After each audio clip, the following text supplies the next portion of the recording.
Gusto mo bang gumawa ng power supply na 12 volts para sa inyong electric fan na 12 volts mga ka-repairman? Hindi mo alam kung paano gawin?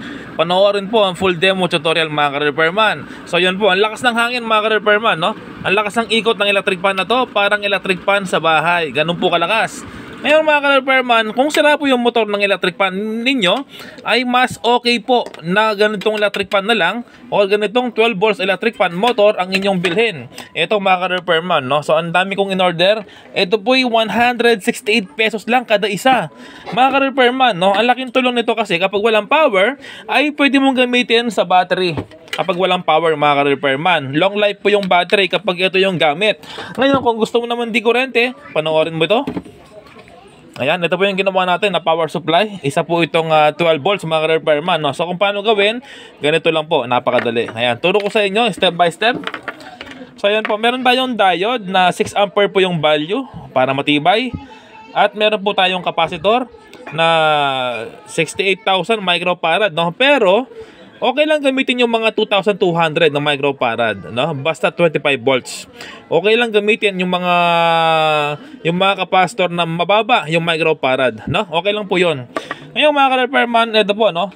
Isang 12 volts. So maraming nabibiling ganito sa online. 120 pesos lang po. Yung iba nga nakita ko 95 pesos lang sa online. Pero mas makakatipid po kayo kung sa junk shop kayo bibili. Nakukuha po ito sa mga radio, no? Sa mga radio na amplifier. Marami pong transformer yun. Karat-karat lang sa junk shop. So ito po yung plug niya mga ka-repairman, no? Usually yung tinatawag ng primary, yung plug kung saan nilalagay, usually po sa ilalim, no? Yung sa taas, yan po yung secondary. Okay? So bali ito po yung plug natin, yung primary. Ayan, ilalim po siya, no? Tapos secondary, nasa taas sa taas. Kahit alin po dyan, kahit magkapalit okay lang, no? Ang ilalagay natin diode. Ito po yung diode ng 6 ampere. Yung guhit mga ka-repairman, kita nyo, no? Okay, so bali ganyan po yung forma niyan.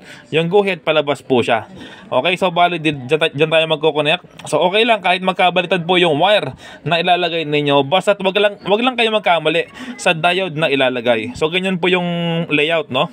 Ayan. So para ka lang gumagawa ng battery charger, no? Yan, tapos mga ka-repairman, i-connect natin yung capacitor. So ito po yung negative, no, yung may guhit na yan, yung may sign, negative po yan.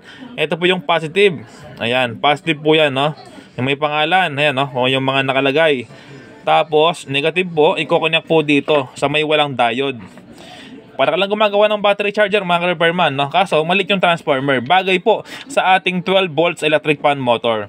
Ayan, tapos, ito po yung positive, i-connect po dito sa may guhit po ng ating diode, no. Tapos mga ka-repairman, i-connect din to yung ating 12 volts electric fan motor, no?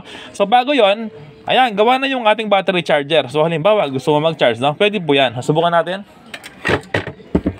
Ayan, no? Para lang gumawa ng battery charger mga ka-repairman. Ayan, subukan natin. So bali, ang mangyayari, ito po yung positive, no?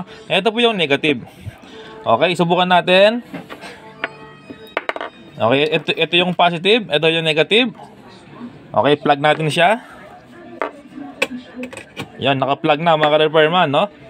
So, yung positive dito, tapos negative dito. Ayan. So, ganyan lang po yung layout, no? Ayan, mahina yung ating charger mga ka-repairman, kaya di siya nag-spark, no? So, kaya i-test natin yung output voltage. Ayan, ito yung ating tester, no? Select ko ng DC. Yon. So bali positive, i-connect lang dito sa may capacitor ng positive. Yan, tapos yung negative po, i-connect lang dito. Ayan, check natin kung ilan yung output. Yon mga ka-repairman, no? 13.9 volts. Okay lang po yan, no? Okay lang yan. 13.9 volts kasi mababang ampere lang po yan, no? Yung ating transformer kasi napakaliit niya. Okay lang po yan kahit mataas ang volts pero ababa yung ampere. Ayan, no? 14 volts, okay lang yan. Kasi kapag nakaload yan mga ka-repairman, magda-drop yan. So bali, ayan, no? 14 volts, no? I-connect ko yung positive dito sa ating 12 volts motor. Kapag ang ikot baliktad mga ka-repairman, ililipat lang yung wire, no, sa ating 12 volts electric fan motor. So ganoon lang kadali. Ayan, subukan na natin, no. Tingnan natin kung iikot yung ating motor. Tapos i-check po yung voltage, no. Kapag po nilagay yung negative, ay kusa pong babaksak yung voltage niyan. Okay? Ayan, lakas ng ikot, oh. Ayan, mga ka-repairman, 7 volts na lang. Okay, 7 volts mga ka-repairman, no? Okay lang yan kasi nga po may naka-load. Ababang ampere lang po ito, no? Yung ating transformer. Kaya safe po yung ating 12 volts electric fan motor, no? Ang delikado mga ka-repairman, orang nakakasira, yung po yung ampere, no? Kaya i-check nyo po kung ilang ampere nakalagay po dyan sa inyong transformer. Kung minsan may nakalagay po dyan, no? May nakasulat. So yun po mga ka-repairman. Ito pong electric fan motor ay isang 30 watts, no? Kaya okay lang po yung voltahe nakalagay dito. Basta't maliit lang po, no? Siguro magagas kayo rito kahit mga 200 pesos, no?